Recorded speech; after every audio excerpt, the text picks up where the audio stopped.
NFL show. We call it the Not Zone. We appreciate you guys being with us. Big week ahead in the NFL as we head towards the divisional playoff round. I am Scott Gulbransen, one of your hosts. Joining me, as always, is my colleague, the founder of the Los Angeles Football Network, and that is, of course, Ryan Dyrud. Ryan, what's going on, man? You ready to talk about some football today? Yeah, what's up, brother? Always a pleasure. Oh, Glad yeah. to do this with you every Wednesday. It's always a blast. But yeah, we had some fun games last week, a lot of blowouts, but the Rams-Lions game was at least fun, and we'll look forward now to this weekend's game, and hopefully all four of them will be barn burners. Yes, and I'm freezing, man. I'm telling you, I wish I was back out at home in California because right now I think the wind chill out here where I'm at is -8. Oof. And in my studio, which is on the bottom of our house, it's cold, man. It's like just because you're underground and it's like Yeah, whoosh. So I need some football to heat me up. You know what I'm saying? I yeah. need some chatter, some folks come on in the chat. You can chat with us if you want to as well. But it's gonna be You know fun. what? Go You know ahead. what you need? You What's need that? a nice hot toddy is what you need. Yes. Yes. Although Those d those do my wonders. yeah, drinking during the show, I don't know. But yes, a hot toddy, it's the best cure for a cold, by the way. I know some Yeah. people, they poo-poo that, but it's true. It really is. Mm-hmm. And I know those folks in Buffalo and Kansas City watching those games last weekend. Man, did you see like the frozen beers and all that stuff? Insane. I'm sure you saw, I think we posted out on our Sportsnaut channels, but the video, and I'm really curious if it was completely accurate or doctored a bit, but the video of the lady taking the water out of the refrigerator, and as she takes it out, it just like freezes in her Yeah. hand in real time. Yeah. Um, Wild. I mean, I'm sure It's to some crazy. relatively that was true, but it was just insane. Like, how are you out in that? Not only the fans out, but how are you bashing bodies? Like your Yeah. bones have to just be frozen. Yeah. Our good friend and our producer here at Sportsnaut, Evan Grote. Evan lives in Buffalo in that area. Oh And wow. I saw a video from up in Buffalo where a woman took a bowl of ramen, right? Just normal ramen you make. And she took it outside in Buffalo and she puts the fork in it and then she holds the fork there for like 60 seconds. And then she lets the fork go and it's all just frozen. It looks like an art piece of the Oh, fork in the ramen, and the ramen just freezes with the water in the bowl. It was pretty crazy. So, that's insane. yeah, wherever you're at, hopefully you're warmer than us. If you're not, if you're stuck in the cold weather, unlike Ryan, then I feel you. I feel you. But we got lots of hot things to talk about football here. Also joining us coming up in about 7 minutes here is our good friend Gilberto Manzano from Sports Illustrated, also Monday Morning Quarterback. He is based in Los Angeles too. Him and I spent time getting to know each other when we were both in Las Vegas. He used to work at the Las Vegas Review-Journal, covered the Raiders, covered boxing, which I used to work in. He's one of the good dudes. We love him. I know, Ryan, you know him really well. We're going to talk to him about the playoffs. We're also going to talk to him about the coaching stuff. Now, Ryan's in LA.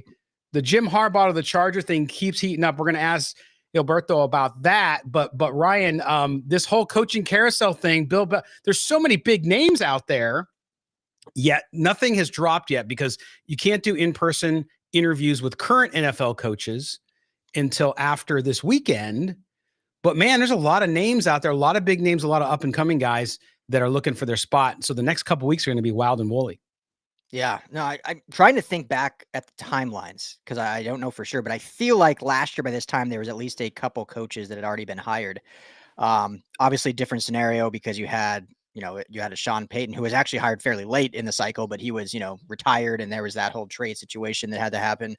Yeah, I feel like this is a lingering, longer one that none have been hired yet, but I'm sure when it happens, they'll all drop fairly quickly. But yeah, in regards to the Chargers, it certainly seems like it's trending that he will be the next Chargers head coach. Obviously, it was a big surprise, and a lot of Charger fans freaked out here in LA late last night when it was announced that Jim Harbaugh met with the Falcons. Because up to that point, he had met with no other NFL teams. What we don't know, and what there's been speculation is, he met with the Chargers here in LA. Did he meet with the Falcons via Zoom and is still in LA? That's the big kind of question, because if he didn't fly out there, obviously the I don't want to say the strong arm, but the power or the expectation still resides here in Los Angeles. So it seems like, at least from what we're hearing and speculation, basically right now it's either the Chargers or Michigan giving him 11 million plus a year to come back in college. But it's certainly going to be fun over the next 48 hours or so. Yeah, and it's interesting to also make note of the fact that it's just one team that seems interested in Jim Harbaugh. We know, and my covering the Raiders as well. Yeah. With our show, that was a name that was popped out. I had said publicly that I thought you got to interview him, right? Yeah. Even if you like Antonio Pierce and you want to bring him on, you have to at least make a run at him. And if you don't get him, fine, you have somebody there already. They didn't do that, and it appears Jim Harbaugh, outside the Falcons and the Chargers, from what we know so far, hasn't talked to anybody else. So maybe he's being selective, or maybe the interest in Harbaugh isn't as widespread as we thought it would be. Well, I was going to say, and I was going to ask you this, because it's a great point. Like, I'm curious, being his pedigree that he has, being the name that he is, the power that he has in this process, I'm curious if he's basically telling teams that may reach out, like, yeah, I'm not interested. No, don't waste your time. I'm not coming there, because either I'm going back to Michigan where we just won a natty. I'm beloved. I love Michigan. I'm going to make double figures a year, or I'm choosing my NFL team and I'm not even going to waste my time interviewing with others. And the Chargers, obviously, new facility, SoFi, LA, Justin Herbert. And the Falcons is a little bit more intriguing and interesting, but when you have Arthur Blank Check as your owner, I'm sure money can talk sometimes in that regard too. But yeah, I'm curious your thoughts, Scott, if it maybe is just him telling other teams like, hey, don't waste your time. I'm not coming there. Yeah, it's a great point, and I think that it could be, it could be. But then again, if you're him, and maybe to your point, maybe it's not about driving up as much money as he can get, because even if he didn't want to go to a couple teams, now maybe that's why he met with the Falcons. I don't know. But the idea there, Ryan, is if I'm him, don't I want to drive my price up as much? I want to, if I meet with 4 or 5 teams, I might get a faster offer. I might get a bigger offer, because they're going to be afraid that I'll go somewhere and they'll hire me.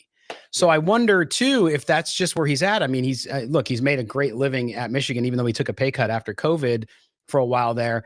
And so I think you look at that and you say, okay, you're right. I think it's probably a combination of all of it, right? Which is, hey, he wants to be selective on where he goes. And my guess is there have teams that have contacted him and he just said no. That's going to be because he just wants to choose. He's in the position where he can do that. Not many coaches. Now, Bill Belichick's a little bit in that position. Pete Carroll, not so much. But you look at those guys and they can kind of decide where they want to go. And so clearly it looks like that's what he's doing. And it looks like Los Angeles makes sense. Clearly, I never thought the Chargers would have the gumption from an ownership perspective to go get a coach like that.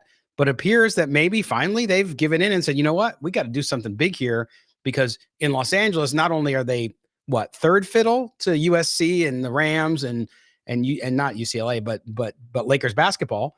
So maybe they're trying to make a move and say, we got to do something to become more relevant. And also we need a good coach to get this team that's underachieved. Yeah, they absolutely have to. I mean, to stay up in this market. And even a team like the Clippers, that is kind of like a lesser team here in LA. They got this new beautiful Intuit Dome opening that was just kind of revealed. They got the All-Star game playing there in 25. So you got the Olympics coming, you got the World Cup coming. So the Chargers are needing to get something to make headlines to be relevant again. Yeah. And I'm sure we'll talk to Gilberto about this when he comes on here in just a minute. But the other interesting piece to this is, they have no GM also. And so they could certainly, be telling Harbaugh, like, look, it's similar to like how the Niners did with Kyle Shanahan, is like, you're the guy and you can kind of take your pick at the GM. Now, that's not necessarily how I would run operations. That's just me, but that's a nice bargaining chip for them to basically give Harbaugh, like, what other coaching place outside of maybe the Raiders do you have that flexibility to go pick your GM as well? Yeah. And it appears the Raiders didn't really have in mind, after they named Antonio Pierce interim head coach and they named Champ Kelly interim general manager, Mark Davis did an interview with The Athletic where he said, because last time when they hired Josh McDaniels and Dave Ziegler, he said, I knew who I wanted before the season was even over. When Rich Bisaccia was finishing out, I knew who I wanted, and that's who I was going to go get. And he said he wouldn't do that this time. He wanted to be open-minded, but it appears not to be that way, because they did interview a ton of general managers, and it appears Champ Kelly's still going to be the general manager there. Yeah, and Tom Telesco, all those guys went through there. But I look at it, and I think Champ Kelly deserves that shot. So I was not surprised by it. But they did interview 5 or 6 different candidates for general manager. The Raiders, on the other hand, with coaching, Antonio Pierce got his follow-up interview. And then they interviewed Leslie Frazier and Chris Richards, had been out of the league and was an assistant OC at New Orleans. So it doesn't appear like Mark Davis really had an open mind, which is fine if he's got his coach and he wants it. But still, you would think that, okay, yeah, you checked off the boxes, unfortunately, for the Rooney Rule, meaning, yes, you complied with the Rooney Rule, but did you really interview anybody that you would consider hiring other than Antonio Pierce? The answer there appears to be no. So it looks like that one's locked in. Fans are happy about it. I know the players are happy about it. We'll see how it all works out. But that's what's interesting. And I still think, and I want to get your opinion on this, Ryan, and Gilberto's coming here in a couple more minutes. But I look at the situation in Dallas, and yes, Mike McCarthy's still the coach as of today. I just don't. I see Bill Belichick there. Something just tells me that's the right spot for him. He's close to Jerry Jones. I know he talked with Arthur Blank. I'm sure Arthur Blank's going to throw a ton of money at him and get him there because Arthur Blank is getting up there in years and wants to win. But man, I just think that Dallas is the spot. I think that's where he ends up. What do you think?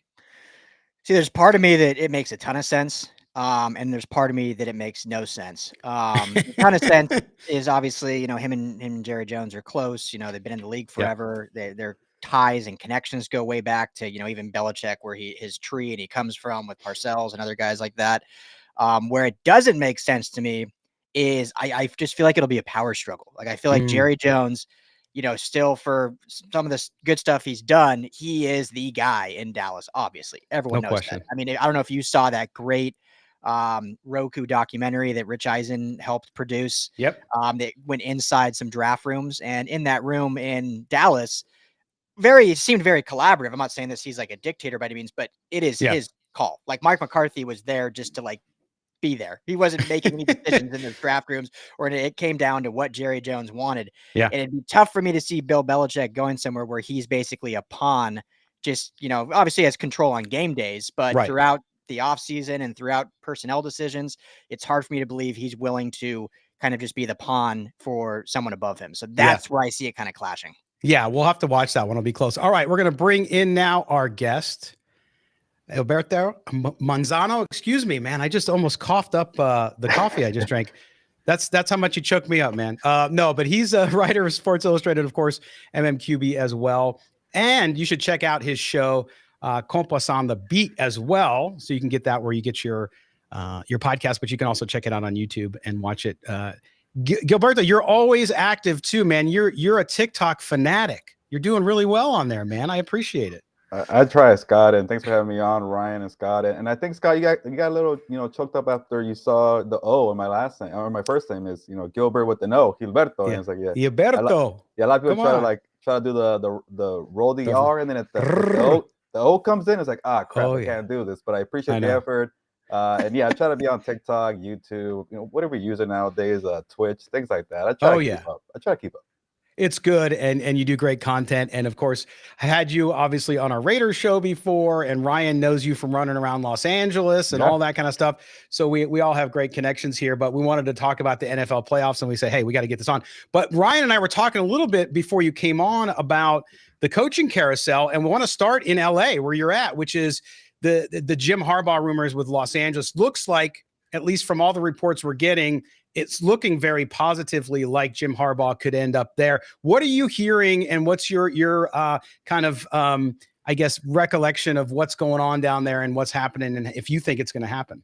Yeah, it seems like everybody was already penciling in the Chargers to get Jim Harbaugh. And then I don't know where the Atlanta Falcons are doing the interview with Jim Harbaugh, I guess a day after they did, or a couple of days after Bill Belichick. So they're trying to swing big over there. And I know a lot of Chargers fans are getting a little worried about it because it seems like it's Jim Harbaugh or bust, and it's not Jim Harbaugh. They're going to lose it. And I hate when people say, Chargers don't have any fans, or they don't have a big fan base. Well, yes, they do. I covered that team for about four years, and they put a lot of pressure on the Spanos family. So I wonder what happens there. And it's a little tricky, Scott and Ryan, because obviously you need to go through the Rooney Rule. You need to have these interviews, on Zoom and then in person. You got to interview 2 or 3 different people. And for me, I'm all about, diversity and making sure everybody gets a fair shake and gets a fair opportunity. but it's tricky when you already know who you want to get. And it feels like, the Chargers want to get Jim Harbaugh, but you know what?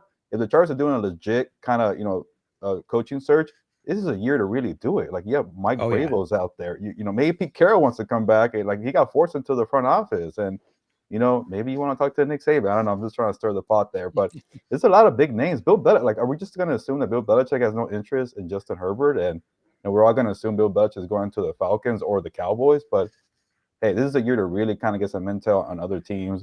This is a year to get to know some candidates. This is a year to get to know people who could be coordinators on your staff, defensive line coach, position coach, whatever it is. Just make sure it's a legit, kind of search. And then, hey, after that, when you have a clear mind, you figure it out. You know what? That OC over there from Miami, Frank Smith, could be something. Ben Johnson, Detroit, could be something. Dave Canales from Tampa Bay, could be something. But you know what? You want Jim Harbaugh. He has the experience. He's won everywhere he's gone. He has history and ties to the franchise. He played the last 2 years with the Chargers. He coached at University of San Diego. So after that, and you feel like, you know what?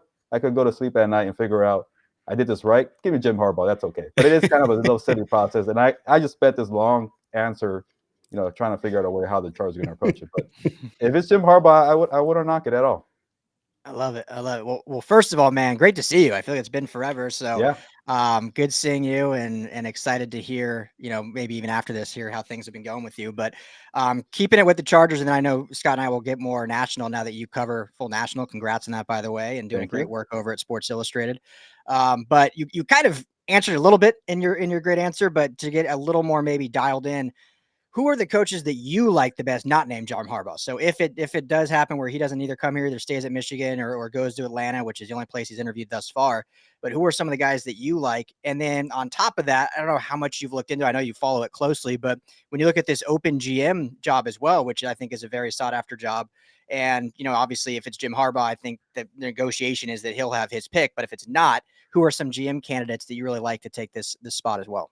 Yeah, the tricky part with the GM is, like, if you go big name hunting, like, you got to make sure the coach and the GM are aligned.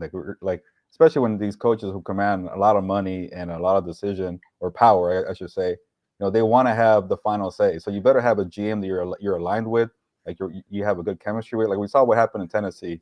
The rumors that came out that Mike Vrabel and Rand Carthon were not on the same page, and it kind of led to somebody being squeezed out and became Mike Vrabel. So. For me, the GM spot's a little tricky, but we've seen people who are connected to Jim Harbaugh. Brown from the Giants came in and had an interview there, and he's a young guy. I think I saw like 36 years old, something like that. But there's a lot of connections there. Ian Cunningham too, as well. I just interviewed, and the Chargers are doing a good job too of interviewing a lot of people. But if it's not Jim Harbaugh, good luck trying to tell that to the fan base. But it is a good year, like I mentioned, to kind of just try, and explore and see what's out there. And I think the biggest thing, the Chargers are obviously very sensitive when it comes to the whole notion that they're cheap. They don't like to pay for coaches or pay for free agents. But, that's not really the case, at least when it comes to free agents. I've covered the team. Maybe coaches are, they've kind of tried the first-time head coach, the newcomer. I think they're sincere when it comes to saying, you know what, we want somebody with experience. Somebody has done it before, and that costs more money. Maybe it not might be Jim Harbaugh money, but how about you go get a Raheem Morris? And I get the Raheem Morris connection with Brandon Staley being the DC of the Rams might linger in people's mind. I think that's kind of dumb. Raheem Morris would be a great addition. How about you bring back somebody familiar with the franchise, Frank Smith, the OC, who with the Miami Dolphins had a great connection with Rashawn Slater and the offensive line. And, Scott, you probably know Frank Smith from his days with the Raiders and John Gruden. Yep. He started with Sean Payton, so he has a lot of, experience. And, for me, I've been keeping an eye on Dave Canales, what he did with Baker Mayfield and that offense and with Mike Evans. So obviously you want to have somebody kind of like an offensive background for Justin Herbert, but you want somebody with experience too. I feel like Dan Quinn is another one too, but he might be going to Seattle too. So somebody with experience and a kind of a good eye for offense, could check a lot of boxes with Justin Herbert. Well, that's what's interesting about these big names being on the market, right? Because you're talking about Ben Johnson, Smith. Those guys are usually the candidates. And of course, Raheem Morris, who's well known around the league, and in my view, is one of the most deserving guys of a head coaching job at this point with what he's done.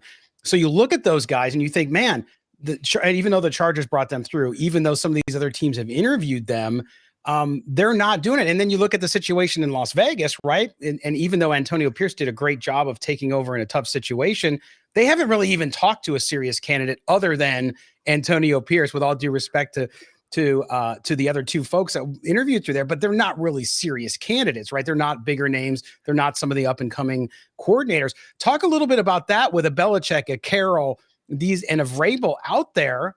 Yes, there's 8 openings, so some of these young guys are going to get a shot, but I think that changed the whole dynamic. Yeah, it is a little quiet with the Raiders, and obviously, if you're Mark Davis, you want to also have like a legit kind of coaching search, and when you have so many big names out there, you got to maybe call Mike Vrabel, and it's starting to get to a point where one of these big names might not even get a job. So if that's the case, that means you like who you have, and that's Antonio Pierce, and I really like what Antonio Pierce did for the Raiders, and I know Mark Davis is probably still kind of wondering what could have been with Rich Bisaccia, with that interim head coach, and took the Raiders to the playoffs, and it didn't work out, and he's a great special teams coordinator. He's helped out the Packers as well. But AP is a guy who really, the one knock for being a player's coach is like you care too much about what your players say. But they're out there being disciplined. They're not even getting flagged anymore, Scott. That's big for the Raiders. And they're running the football. When Josh Jacobs went down and Zamir White came in, that tells me you know how to run the football with anybody can plug back there because you have a good scheme. You know how to get your offensive line together to run block and open it up. So obviously the biggest, issue with the Raiders is finding a quarterback. But when AP came in and he fixed the running game, and then I get Patrick Graham was doing a great job with the defense. But when he took over, that defense got better too. So AP is doing a little bit of everything. So they're disciplined, they're having fun. He has support from his players, but it's like, hey, we got rules here. I know you're Max Crosby or Devontae Adams or Josh Jacobs, but you're still gonna command and give me respect here. So you're doing it the Raider way too, and it felt like with Josh McDaniels, the Patriot way was like a copy. It was forced. You're trying to do something different. And then when they fired Josh McDaniels, I kept saying, all right, Mark Davis, don't try to copy something else. Don't even try to copy what your dad did, the old Raider way. And somehow he stumbled it on Antonio Pierce. It's authentic. It's real. He's being true to himself, and people like that. So I think it should be AP all the way. Yeah, it'll be interesting. I don't see any other thing happening in Las Vegas there. All right, Bill Belichick. Gilberto, talk about Bill Belichick, because before you got on, I was telling Ryan, I really believe that even though the dynamics will be interesting, that he ends up in Dallas. I know Arthur Blank will throw a bunch of money at him, but when you look at the situation he's in, he's 15 wins away, right, from becoming the all-time. So he's got to coach a couple years, unless he has one great, amazing year. But let's figure on at least 2 or 3 years of coaching, if that's what he's going to do. The team that I look at, despite the disappointments in the playoffs, the team that's closest for him to come in and be able to work with, that has a quarterback, is the Cowboys. Yeah, it makes a lot of sense there. And after, the Cowboys were down, I don't know, I forget, 30 points, 20 points. I was like, just go hire Bill Belichick right now. Just go do it. Like, get it over with. And, part of me, though, I think I'm starting to believe some of this smoke that's coming out of Atlanta. Like, you've been in Boston for the last 24 years. You had a lot of spotlight with Tom Brady. Maybe you go to the Falcons, a little more laid back, a little more chill. Get to hang out with Bijan Robinson and Drake London and Kyle Pitts. Go find a quarterback. It's easier said than done. That could be a big problem right there. But if you want to be in the spotlight, if you want to just win Super Bowls and then go out and retire in 3 years, it's the Dallas Cowboys. You got to go do that. It's going to be more money. Jerry Jones has a lot of money, but you want something kind of chill before you retire. You want to build something new. You want to get credit for building that and finding a quarterback and saying, hey, look, you know what?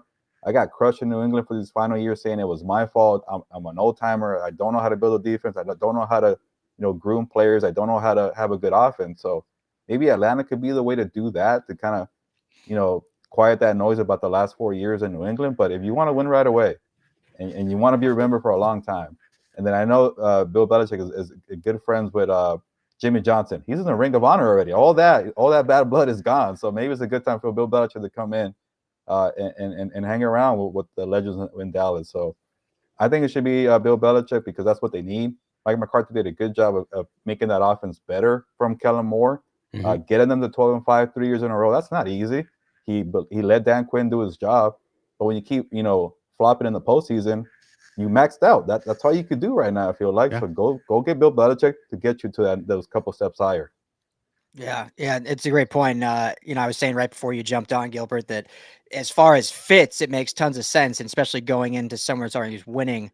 I would just be curious the dynamic because I just don't know if he's going to want to take orders from Jerry Jones, who I think is clearly the main guy. And it seemed like in New England, he always had overall say, and when things got bad, Kraft kind of came in more, and that's where the friction came. So maybe he'd have more power in Atlanta or a Tennessee. So but last coaching question, and then let's get to some of these games before we wrap up. And this can even be quick. I'm just curious. We talked about the Raiders, talked about the Chargers. We just mentioned the Cowboys. In your opinion, of all the openings right now, what is the best opening for any coach out there right now? It's tough to say because, like, the only team that has a very good quarterback is the Chargers. You want Justin Herbert, and that really helps you out. And Ryan, I kept looking, okay, these teams that were quick fixes, like the Rams and the Packers, what was kind of the one common thing they had? They had a quarterback. They had Matthew Stafford and Jordan Love. I know people didn't know Jordan Love, but to learn for 3 years behind Aaron Rodgers, to get to work with Matt LaFleur, he was ready to go. He was a first-round pick. So they had the quarterback there. So when you have Justin Herbert, it could lead to quick, early, successful seasons.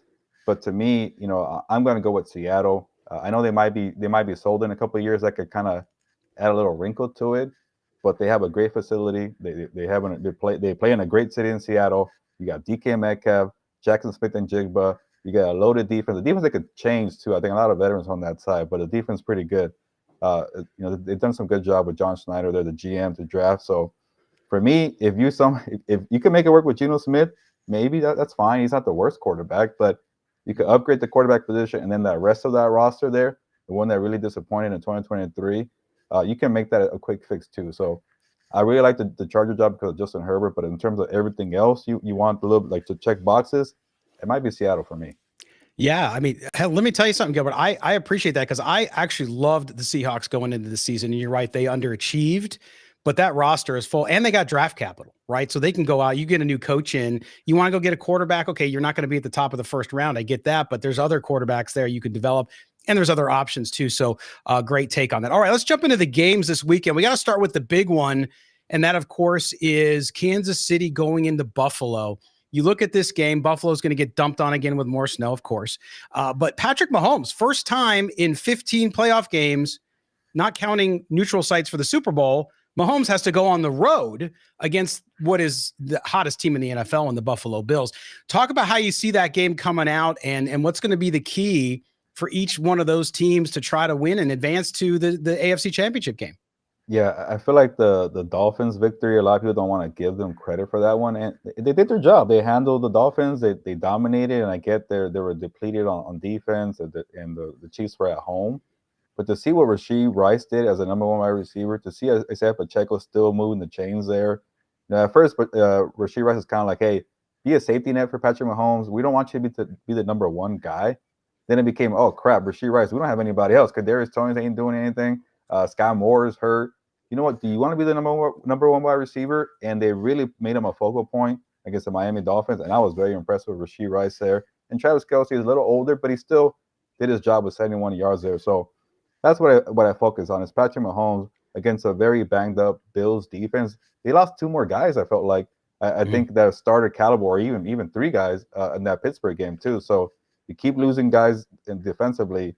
So I'm going to bet on Patrick Mahomes, even with a sluggish offense, to go into Buffalo in a very banged up, defense. But the matchups that I'm really intrigued about, I'm sure you guys are too, Ryan and Scott, is like best on best. Josh Allen, his offense against Chris Jones and that Chiefs defense, L'Jarius Sneed, Trek McDuffie, all these weapons on both sides, defense and offense. So I like what Josh Allen did to incorporate Dalton Kincaid and Dawson Knox. So if Sneed and McDuffie are covering, Diggs and Khalil Shakur, you got two tight ends. You got James Cook, who's helping you out in the passing game as well too. Joe Brady has done a great job, but that Chiefs defense, they really shut down the Dolphins. I know the Dolphins offense has been quiet since 70-20 game in September, but the way they did it, they reminded me of the Chiefs' dominant defense from the first 2 months of the season. They kind of regressed in the back half of the season, but when you got Chris Jones, Nick Bolton, those cornerbacks like I mentioned, and Justin Reed, they're very talented defensively, and it could really hamper Josh Allen. Yeah, what Brett Veach has done there with his defenses. It reminds me. I know I know John Elway gets a lot of flack as a GM, but people forget that, the 2012, 2013 Broncos were obviously very offensively dynamic, one of the greatest seasons ever with Peyton Manning in 13. And then they flopped and became a defensive juggernaut in 15 and won the Super Bowl that year. And it feels very similar in a sense to the Chiefs. So I guess we'll work last game backwards. So go to the next game. Before that, you look at the Buccaneers and Lions, and oh man, I love the storylines on this. 2 former number 1 overall picks, Jared Goff, Baker Mayfield. I'll ask you this question, so it's not just a generic preview matchup question. Who of these quarterbacks has more to gain by winning this game? I know when you moved to the Rams beat here in LA, Goff was already gone, but obviously Jared Goff's name gets mentioned a lot here in Los Angeles, and Baker Mayfield play here in LA too. But he's bounced around, and now what he's done in Tampa. So, and being in the shadow of Tom Brady. So in your opinion, who has more to gain out of these 2 QBs to come out on top and head to the NFC Championship? Yeah, that's a tough one and a good question. Both number 1 overall picks there, and they both have a playoff win now with their respective franchises. So it kind of feels like they already did enough to stick around for another year. Yeah. But Baker Mayfield might be the one because he has a 1-year contract, a prove-it deal, and he's done some wonderful things in that 1 year. But what if you lose your OC Dave Canales? And as people are saying, hey, well, it was Dave. I like to call him Dave Channels, like Canales Channels in Spanish. But Dave Channels did all the work there. Maybe you're not the guy, Baker, and he leaves, and maybe he doesn't get a contract there. So you could really quiet people if you go in Detroit and you win that game. You have 2 playoff victories on your resume. But same thing with Jared Goff. Like I don't think he has any more guaranteed money on his contract. There might be some void years on the contract, and you want to make yourself more money, win another playoff game, and he beat a very good Rams team that's going to really kind of linger in people's mind, like Brad Holmes and Dan Campbell, people who had to make the decisions in Detroit. But if you go to the NFC title game, you win those 2 games, I could definitely, I'm not giving you a straight up answer, Ryan, but I could definitely feel like, these guys have both done enough to stick around for another year. But if you really, really want to earn that paycheck, get some more guaranteed money, make sure you're safe when it becomes March and the new calendar year in the NFL. Go win a playoff game for the second time, and definitely you would not be caught off guard when it comes to the offseason. Yeah. Sorry, Scott, real quick. That's okay. Go. Aside from money, Goff might just get a statue in Detroit if he does that. Yeah. So he's looking at a statue if he can win this game and keep going. Go ahead, Scott. Yeah, what a great story. And that, as you guys mentioned, the story with Baker Mayfield too, just both those teams. I'm actually picking Tampa Bay in an upset. But anyway, Let's move on. Yeah, let's move on. You talk about getting that security, winning games in the playoffs as a player, which brings us to who's going to be the MVP, which of course, Lamar Jackson, barring some weird circumstance. But we all know what the story is there too, right? If there's anything that people talk about, he answered a lot, I think, this year with his play, able to throw the ball better downfield, limiting as much. I mean, he ran, of course, because he's a great athlete. But you look at that situation in Baltimore with Lamar Jackson, getting Houston, obviously, young team, is amazing story as well with CJ Stroud, DeMeco Ryans. They got to go to Baltimore now. Does Lamar have to win these games? Does he have to get far in the playoffs to kind of get that situation kind of off the narrative? Yeah, when we're talking about Jared Goff and Baker Mayfield, they're looking for a long-term home. They're looking for more money. Obviously, they're millionaires, but you want more money at the end of the day. Lamar Jackson has his money. He has his home. He's locked in with Baltimore. But when it comes to pressure and narratives and people saying you're not a true quarterback, you're like a combination of a running back and who happens to be a good passer. Like a lot of people just discredit Lamar Jackson, and I have not been one of those people. I think before this year, I'm like he's a great passer, one of the best passers in the NFL, a great downfield passer. Obviously he doesn't like to he doesn't when the pocket collapses, he doesn't like to run first. He likes to extend plays and then push the ball down the field. But this time with Todd Monken, the OC, I wanted to see kind of like, okay, how much are you well-rounded as a passer? Are you, on the level of Patrick Mahomes and we think about, Justin Herbert, Josh Allen when he gets on fire, or even like a CJ Stroud, like these, or Joe Burrow, obviously. But like when it comes to being a pocket assassin, how good is Lamar Jackson? And maybe he's not a guy who's going to stand in the pocket, but when I see this guy going to the right, going to the left, and it's been 4 or 5 seconds, you can't bring the guy down, and his eyes are still down the field. That is when Lamar Jackson is very dangerous. When you see Isaiah Likely going up for like a jump ball, you see Zay Flowers on the field, you see OBJ. Like Lamar Jackson already had my respect as a passer, but what he did with Tom Monken, really to me was, okay, he's a top 5 passer in this game. I don't care that he has some good rushing yards as well. He is a nightmare to match up wise. He's a nightmare to be on the field. I still remember that Jaguars game where the defender's on the ground with his hands in his face. Like, how the heck did he do that? How do you throw that pass?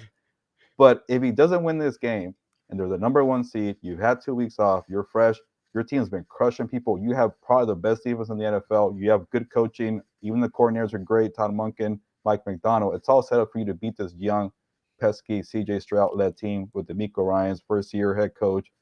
Like, if you don't do it, and it's maybe unfair, but the criticism for Lamar Jackson, people will not be quiet. We all know, I guess now on X or TikTok, like we brought up earlier, they're gonna crush Lamar Jackson. And I think it's unfair. Like, if Josh Allen loses his game, like, oh, he's great. I love his intangibles and his skill set. He's a rocket arm, top 5 quarterback.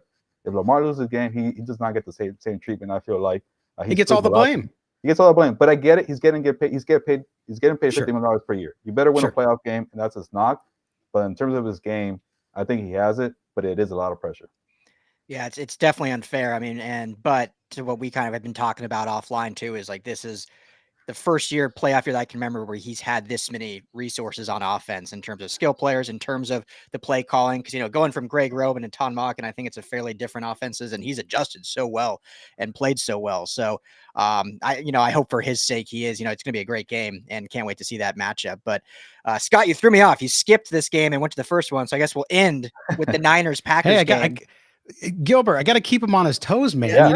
You guys living in the sunny weather, he gets a little, his mind wanders, so I got to keep him on task. It's cloudy today. We're dealing with clouds out here. I don't know what you're talking about. When it gets to 60 degrees, I'm struggling. That's cold, man. Like 59 and cloudy. Like, I'm bringing out the heavy jacket. But so look at this last game, Gilbert. 1 versus 7.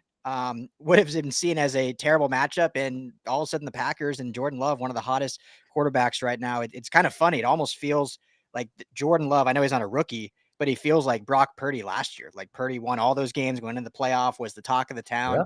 And that's kind of Jordan Love. Is really just came out of nowhere. And there was even reports early in the season that Gunhurst wasn't ready to commit to him as his full-time franchise QB. And I think that's probably changed now, and he looks good. You have the connection of Kyle Shanahan and Matt LaFleur. Obviously they have history. So I'll ask you this. What are you most looking forward to in a 1 versus 7 game that usually would be seen as a blowout, but now is really intriguing? Yeah, and I'll go off of what you said about the GM with the Packers. It felt like when they agreed to that, it's kind of like a mini contract extension when you got another year, or I guess they guaranteed his 5th year option. And it might be another year on top of it, but it kind of felt like, why do you lock yourself in for such a short-term deal when you could have a monster year in your first year as a starting quarterback and then really break the bank? But it kind of felt like Jordan Love wanted to secure some money just in case it does not work out. It's kind of a weird territory. Like, you're going through something new. Maybe you are a good quarterback, but your surroundings don't help you out. Maybe you don't know how Matt LaFleur is without Aaron Rodgers, and he locked himself into a contract. It kind of felt like, I don't know if that's the right move. And they lose 4 games in a row, and they can't do anything. He's throwing killer interceptions. They're banged up on the offensive line. Matt LaFleur can't score points or generate points for his offense, or just open up the playbook for Jordan Love. And then they just really took off. And against the Chargers. Yeah, that was.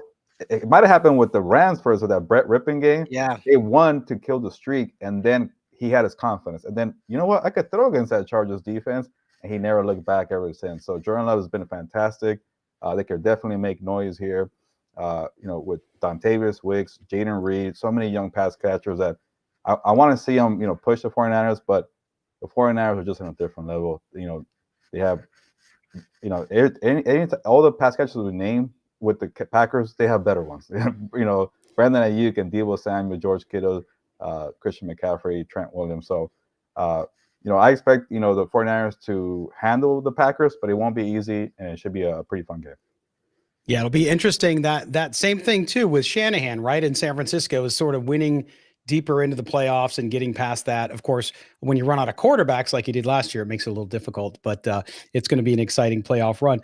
Gilbert, as always, man, we appreciate you being with us. Make sure you follow him up on x.com at gmanzano24, and you can find links there to his TikTok and everything like that. Also check out Compass on the Beat. Yeah. Great show. You guys have a good time on that one as well. Man, thanks so much for spending so much time with us today, and enjoy the playoffs, and we'll catch up with you down the line.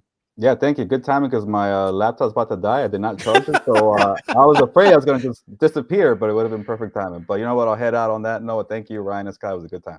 Thanks, kid. I brother. appreciate it. Take care of yourself. Appreciate it, There you man. go. Gilberto's such a good dude, man. I love him. Yeah. So good. Knows Great his guy. stuff really well. Great writer, good content creator. So if you don't already follow him, do that. We appreciate him coming on talking about the playoffs. Can't disagree with anything he said. I mean, hey, we're here. If I have a different opinion, I give it. But these games, Ryan, as we close out the show here, I said already, I'm calling the Tampa Bay upset. I know it'll people in Detroit are going to send me hate mail, all that jazz.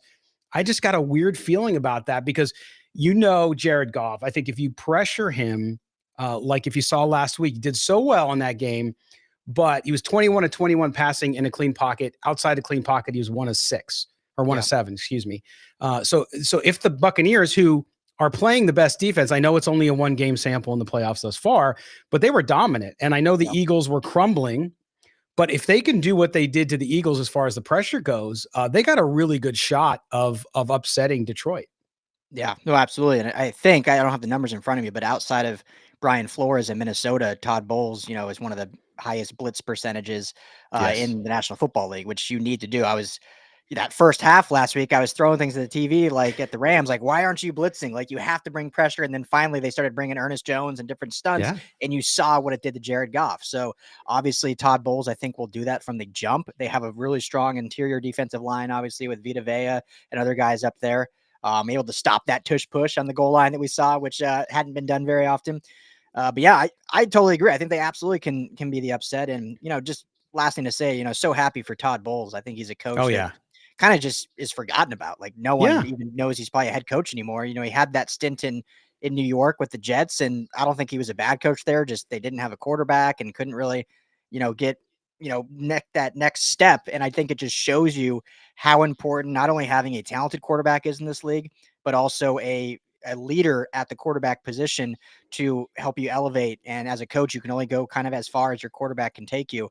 And I'm not saying Baker Mayfield is an all pro, but he's been good enough to show how good of a coach Todd Bowles is, because all he needed was just a little bit of a spark, and then he's been able to do good things.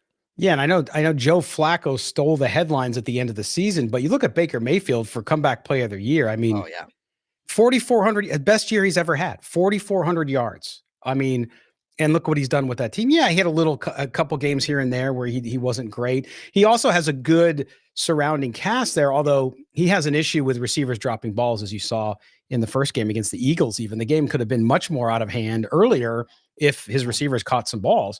So we'll see what they're doing, but that's a good one. And we talked a little bit. I'm just so excited about this Buffalo Kansas City game. I know some people might be sick of the matchup, but man, when you have two quarterbacks of this caliber going against one another, and as Gilberto said, that Buffalo defense, or the Kansas City defense against Josh Allen, man, this is going to be a lights out affair. I can't wait to watch it. And I still think Buffalo wins though. I do. I just think that being at home and as good as Mahomes can be, it's just a different animal when you're on the road, and he's not experienced that before as good as he is.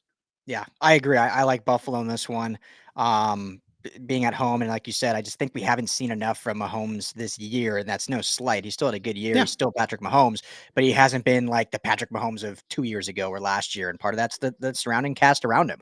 But what a good spot we're in, Scott, that we have. Like, we remember the quarterbacks of even just a decade ago, the legends of, we had Manning Brady, which was always the great dynamic rivalry. But then you also had, Ben Roethlisberger and Drew Brees and Aaron Rodgers. And now you have in the AFC alone, Mahomes and Allen is kind of our new Manning Brady. But then even off of that, you have Joe Burrow and Justin Herbert and Trevor Lawrence and some of these other great quarterbacks. So, I mean, I think the quarterback play maybe in totality has fallen off a bit, but certainly at the top, it's as good as it's ever been.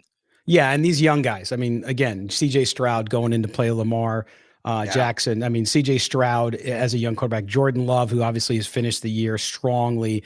You start to look at some of these young guys around the league, and yes, there is a fall off after you get outside the top 8 or 10 guys, but there's a new class, and we'll talk about it coming up here on the show as we get into draft stuff. But you look at the new class with Caleb Williams, with Drake May, with Jaden Daniels, all these guys. It's a big class coming out. So, and that's the cyclical nature of things, right? I mean, yes, we got spoiled with the Mannings and the Bradys and all that, and then Breeze. But then eventually they go away. They aged out, and you have a recycle, right? And so now we're in that period. And certainly some of the greatest to ever play the game are playing right now, I think, in Jackson and Mahomes and probably Allen. So 3 of those guys, you put them back in that same era and they'd be just fine. So that tells you how good they are. And it's going to be exciting to watch it all go down on that one. And then San Francisco, Green Bay, you know, I just think San Francisco, I've said it all year long. I think that they're just the most complete roster. That does not mean you win necessarily. But if there's any year I think they have it together, it's going to be this year in this game. Now, they move on. They play Detroit. They play Tampa, whoever it may be. We'll see how those matchups go. But I think this is San Francisco's opportunity. They've had everything rolling their way except for the 3-game losing streak. And to lose this game to Green Bay at home might be just, I mean, soul crushing for that organization. Yeah, I like them too. I mean, they're just so dominant at every level and every position, and they have depth that other teams would dream of. You know, they got 6th and 7th players that are better than starters around the league somewhere.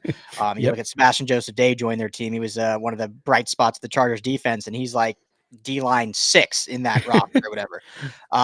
But what I will say, and this is, I'm not trying to sound like a hater. I know, you know, being out here in LA covering the Rams, but if they were to lose a game, this is the one. Like I could see them overlooking, maybe not overlooking that because they've had so much time to prepare, but something about this Green Bay, just, you know, nothing to lose. It's super young team, Scrappy. just kind of playing with a chip on their shoulder. Jordan Love's playing absolutely fantastic. And, you know, they're in a win-win situation. They lose, great. They shouldn't even been in the playoffs, let alone win a playoff game. They win, all of a sudden it's like, what are we doing here? So if the Niners get past this game, I honestly don't think they'll have any trouble in the NFC Championship with either Detroit or Tampa. I think those are both phenomenal stories, but it will come to a halt after 2 playoff wins. But this is the week where I think they can certainly be on upset alert, which is crazy to think from 2 weeks ago. Yeah, it is crazy, but it's going to be fun. All I know is that 4 games, 2 days, and Sportsnaut will be there for all of it. So make sure you check out sportsnaut.com, the coverage we got going. We got all kinds of stuff going on. If you don't already follow us in social media as well on x.com, where you can watch this show streams live there too. Also Instagram, TikTok, and even Snapchat. Yes, I'm a little old for Snapchat, but as Ryan tells me, there's lots of people still on Snapchat and they're using it. So I don't you tell can you that. Someone does, but someone younger on our team. But anyway, you can catch us in all those places. So please do that. We have some good short videos coming up on YouTube as well. Some funny stuff that the team puts together. So make sure you do that. Also, make sure you subscribe while you're here. Since you're watching the show, subscribe, hit that notifications bell. So every time we have a new video or every time we go live, guess what? You're going to get a notification and you're not going to miss it. And we don't want to miss you. We want you here, right? Ryan and I get lonely. We want some folks to interact with us. So we appreciate it. But we're going to have a good time, man. Lots to do this weekend, Ryan. I know we'll all be there for it. We're also going to do a live show after Sunday's final game, preview the AFC and NFC championship games and talk a little bit about the weekend. That sounds fun. Yeah, Scott, you're going to have your nightgown on, your nightcap. It'll be nice and late for you on the East Coast, but it'll be great. Can't wait to do a little live react after all these games. And so hopefully everyone will come join us and come hang out. Yeah, it'll be fun. So we appreciate that. Ryan, my friend, I will talk to you again soon. Thank you, my friend. Always a pleasure. All right. For Ryan Dyrud, I am Scott Gulbransen. This has been the NautZone from Sportsnaut.com. Make sure you check out the website. Go sign up for the newsletter too. Get the breaking sports news pushed to you every morning from our editor's desk. We appreciate you guys being with us. Until next week, enjoy the weekend, and we'll talk to you on Sunday night. Live show here right after the conclusion of the final game of the week, which is the Bills and the Chiefs. Take care, everybody. We'll talk to you then.